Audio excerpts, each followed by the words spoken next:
大家好，欢迎来到我的频道，我是健身。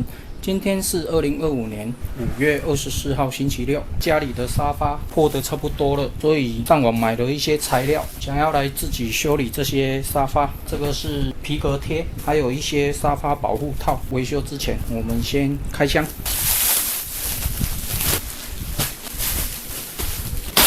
手套5盒，这个是手套。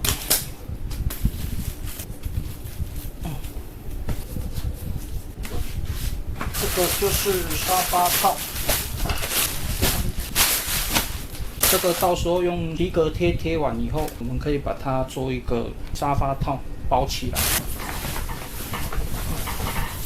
皮革贴我是买比较大一点，然后自己回来裁。接下来就是先把沙发擦干净以后，针对破掉的地方，把之前粘的皮革撕掉，贴上新买的这个。因为这个比较繁杂，所以我全部做完以后再录影。这是之前买的皮革贴，买错颜色了。先将旧的撕掉，再将多余的皮革剪掉。建议戴手套，再用酒精擦掉多余的残胶，最好用去脂油。也可以准备一下热风枪，后续可以加热粘贴更紧。先剪一小块，将破损严重的先贴上一层，然后再剪一大块全部贴上。不平整的也可以用热风枪，一边吹一边调整，这样后续会粘得更紧。如果皱褶过大的话，可以撕掉重贴。反正就是慢慢调整，贴不好也没关系，最后用沙发套套起来就好。我自己粘到最后是放弃美观了。沙发套我是2人座买3人座的规格，这样才可以将整组沙发包起来。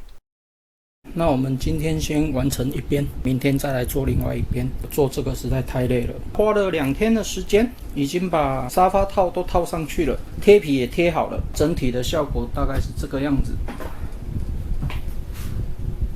这个贵妃椅，因为我没有找到一模一样的厂商，所以我是用单人座椅的椅套下去套的。因为这种椅套它是有弹性的，所以你也不用买太大，就规格差不多就可以了。套起来整体的感觉就像这样子。因为之前也有先贴皮，但是贴皮的效果不能持续很久，所以我这次多买了一个椅套回来做一个加强。买一个椅套会送一个枕头套，总共送了3个哦，直接把它换上去了。那我这一篇4人座沙发简易贴皮维修分享影片就分享到这边为止。那如果你喜欢我的影片的话，敬请订阅和分享，谢谢。